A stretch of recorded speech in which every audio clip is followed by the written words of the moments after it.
Sambutan dari Ibu Direktur SIBI Bias Klaten dan Solo kepada Ibu Hajah Khalisah SKOMI dipersilahkan. Baik, bismillahirrahmanirrahim. Assalamualaikum warahmatullahi wabarakatuh.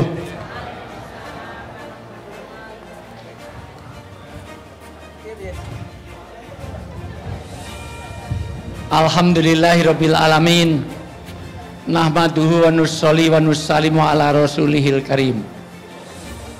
Bapak Ibu, betul-betul hari ini kebahagiaan yang luar biasa.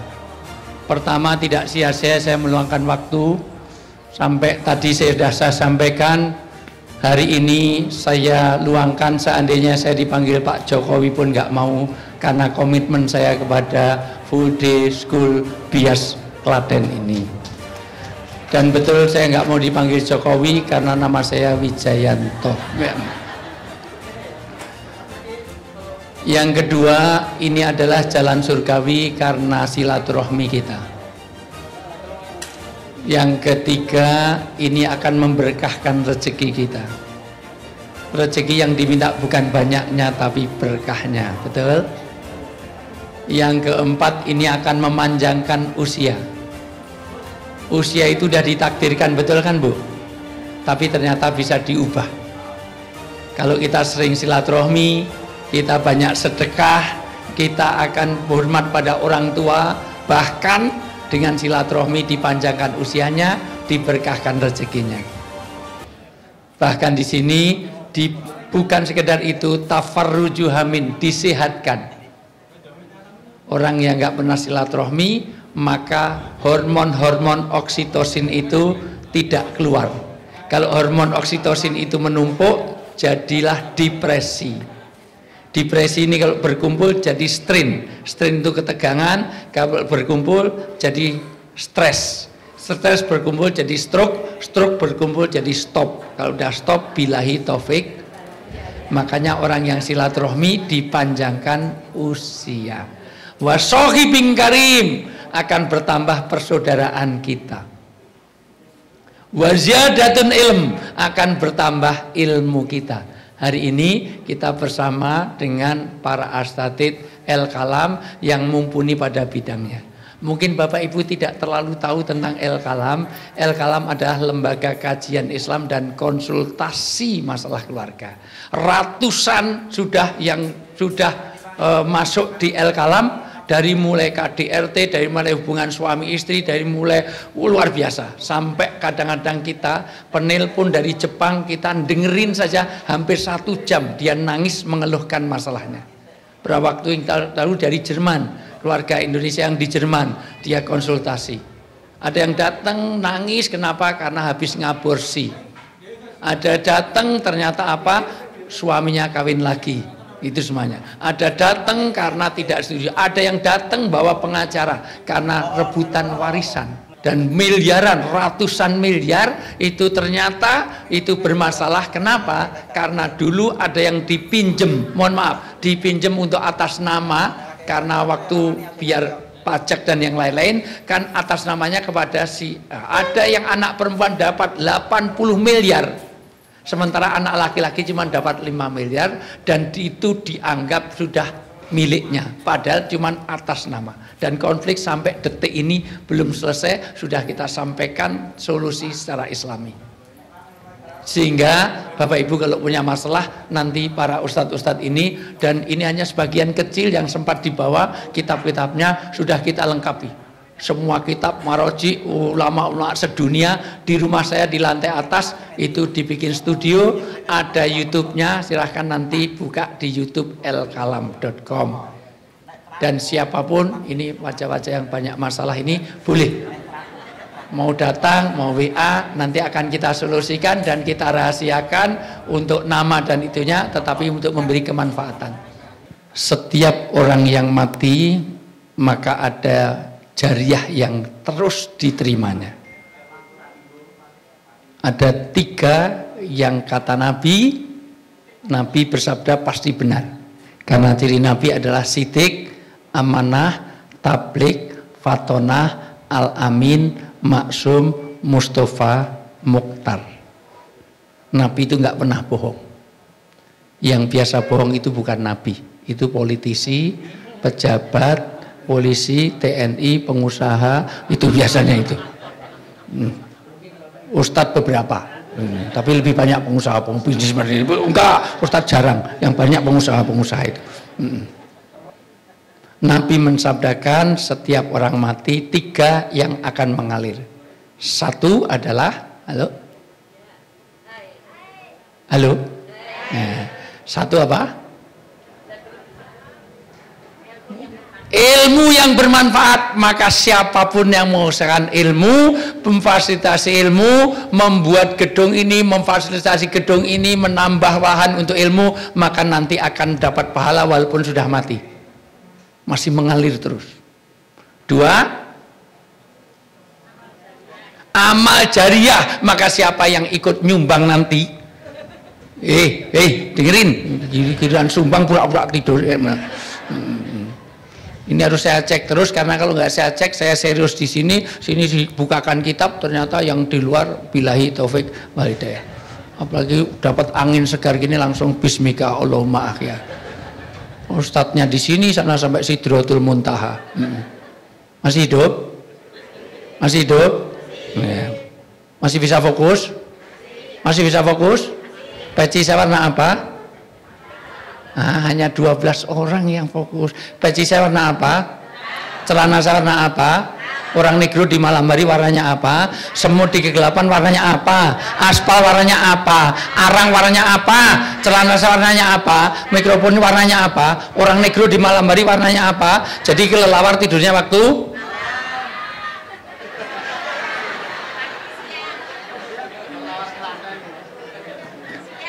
Kayaknya El Kalamnya nggak jadi aja ini. Ini bukan Ustazah Kholisah ini yang dihadirkan wong edan kabeh. Di seluruh dunia hanya di Klaten ini ada kelelawar tidurnya waktu malam. Nah, hanya di Klaten ini wong edan kabeh. Jadi kelelawar tidurnya waktu kok mau malam.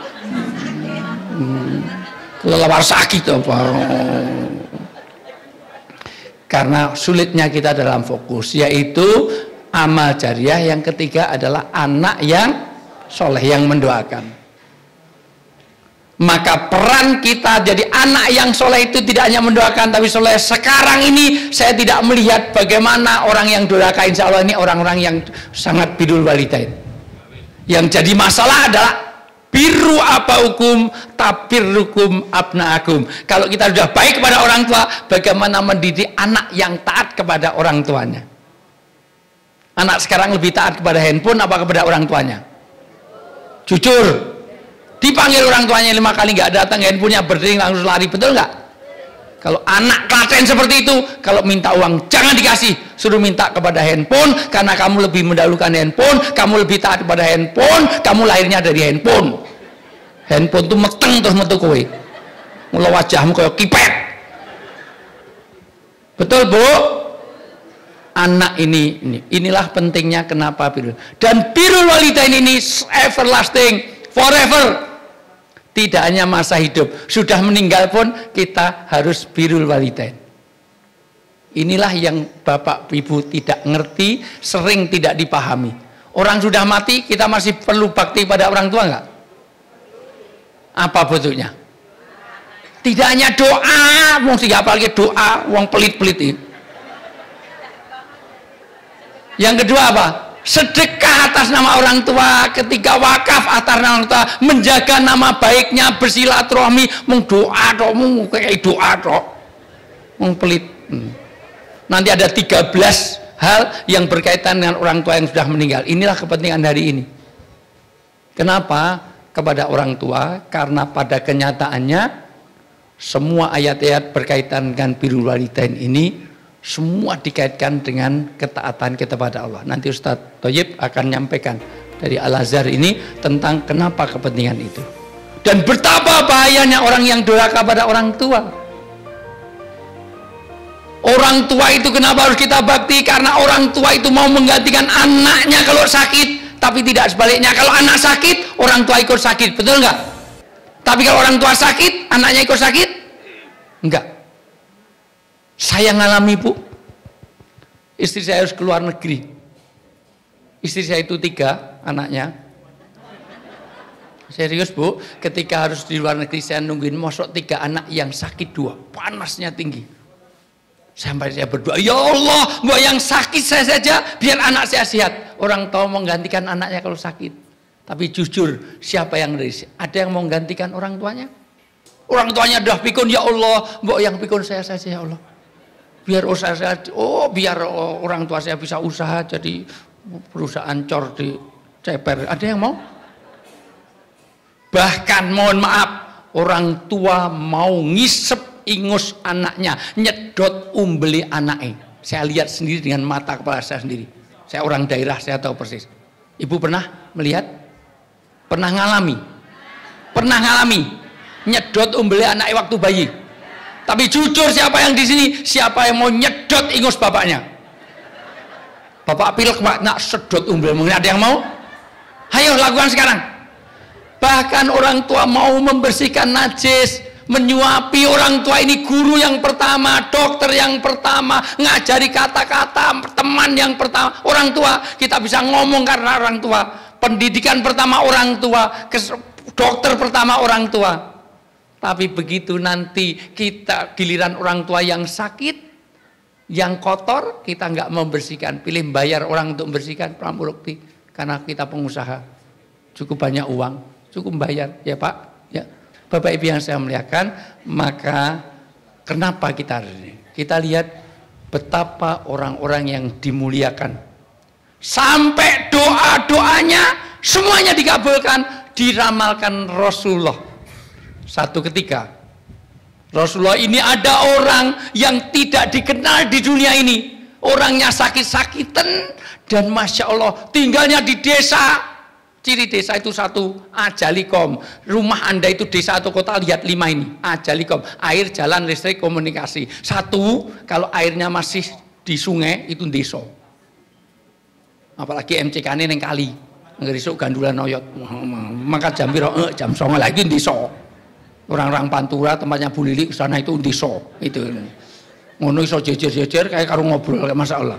Itu desa. Ceper ke sana sedikit itu dia. Listrik sering mati, ini desa, mati listrik. Komunikasi nggak lancar, ada handphone tapi sering nggak ada sinyal. Yang keempat, jalan banyak berlubang. Yang kelima, masih ada ayam nyebrang di jalan. Nggak ada Malioboro macet, wah ayam nyebrang. Ya ayam Pasar Kembang, jalan Pemuda macet, ada ayam baben keluar di situ. Kok yang ngerti baben barang lupa asisten, Masya Allah. Yang keenam, masih ada yang kelima, desa apa tidak, masih banyak jemuran di pagar. Kalau pagar kayak jemuran, lah itu jelas itu. Yang ketujuh nanti motor tanpa plat nomor, lah itu desa. Nggak ada ayam Pak, kerbau, desa meneh, lu desa meneh. Bapak Ibu yang saya muliakan, ada orang desa di Al-Qarni sana. Luar biasa, tetapi doanya semuanya dikabulkan. Kalau ketemu dia, mintalah doa. Nabi mensabdakan, orang yang tidak dikenal di bumi, tapi dia masyhur fil akhirat. Orang daerah aja nggak ngerti. Sampai Nabi pesan pada sahabat, kalau ketemu dia, mintalah doa, doanya semua terkabulkan. Karena apa? Baktinya orang tua. Karena apa? Karena dia punya sakit itu sampai nggak mau didoakan. Untuk itu kita dengarkan bersama siapa sahabat ini. Namanya Uwais Al-Qarni. Uwais bin Amir Al-Qarni. Saya pernah mengunjungi di kuburannya di Oman sana. Masih kuburan begitu luas. Salah satu dari ustadz kita akan bicara tentang Uwais Al-Qarni, disambung nanti bagaimana seorang yang meninggalnya susah. Al-Qomah. Sudah tinggal mati saja susah. Kenapa? Karena kurang baktinya orang tua. Mendahulukan istrinya daripada orang tuanya. Jujur para bapak-bapak ini, kalau repot anak dititipkan siapa? Orang tua. Tapi begitu pergi cari oleh-oleh untuk istri apa orang tua? Istri baru kenal kemarin sore, oleh-olehnya banyak tapi orang tua dilupakan. Bagaimana Al-Qomah? Dan bagaimana Syekh Juret.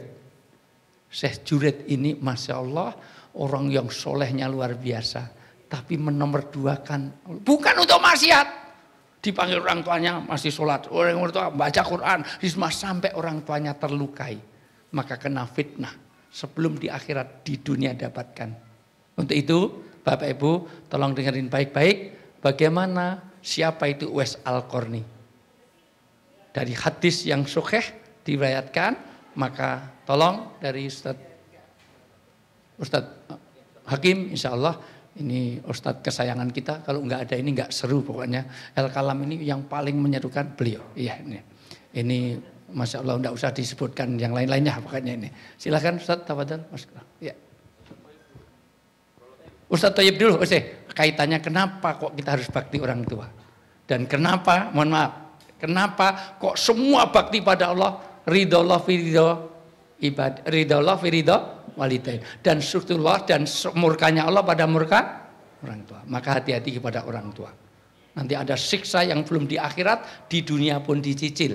Bukan kok siksanya, enggak, cicilan, bonusnya, aslinya siksa di akhirat, tapi diserahkan di dunia. Tidak ada orang sukses yang dia durhaka pada orang tua. Ustaz Thayyib dari Al-Azhar dipersilahkan. Terima kasih kepada Ustadz Wijayanto dan Bapak Ibu semua yang saya hormati.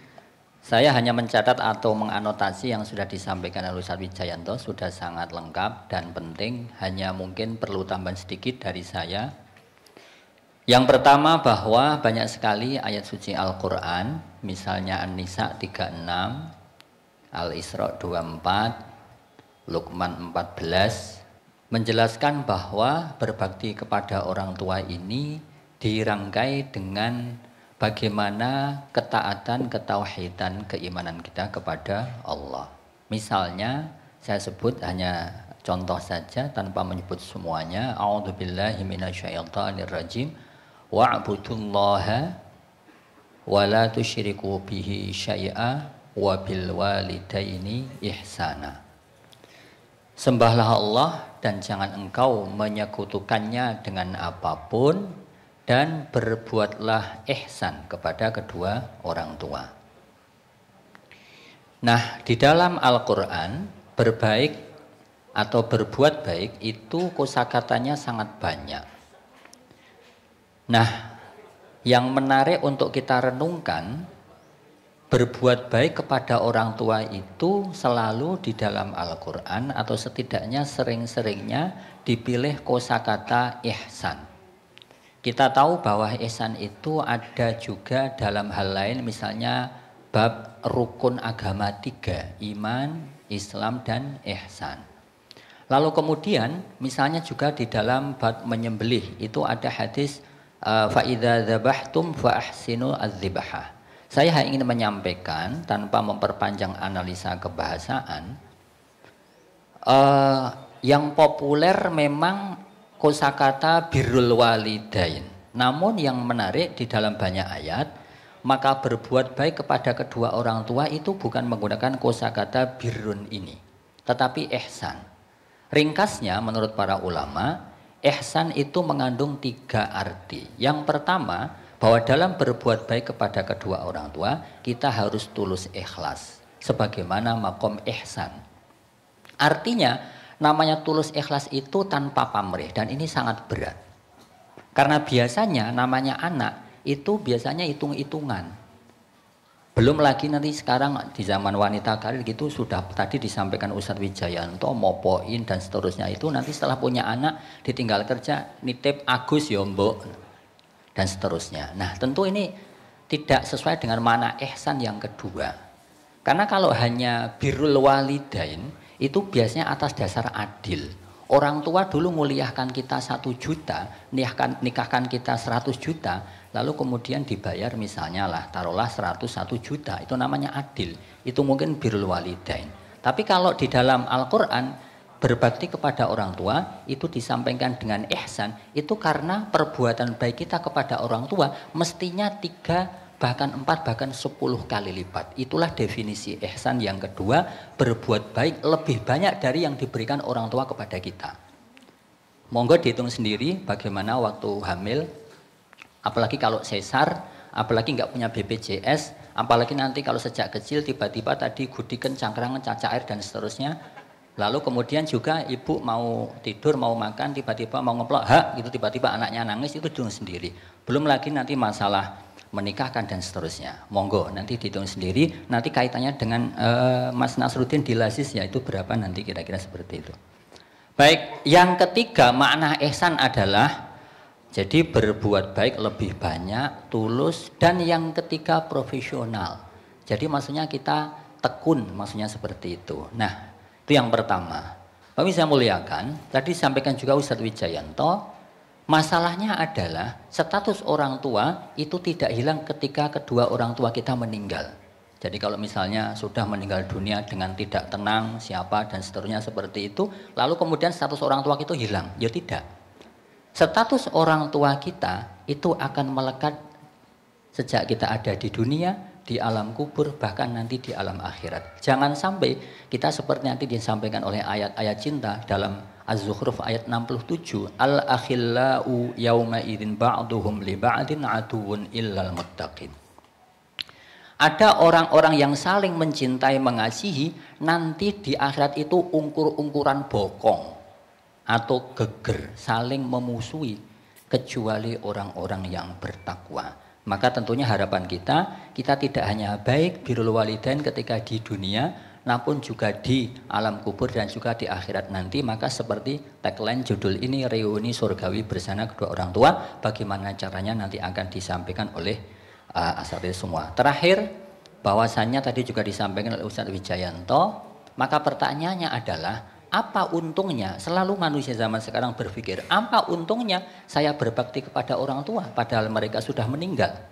Sebab ketika mereka masih hidup, kita mungkin berbakti kepada orang tua itu ada untungnya. Mungkin biar dapat warisan, dapat hibah, dapat wasiat dan seterusnya, dapat warisan usaha dan seterusnya. Tapi ketika sudah mati, mereka tidak bisa ngapa-ngapain.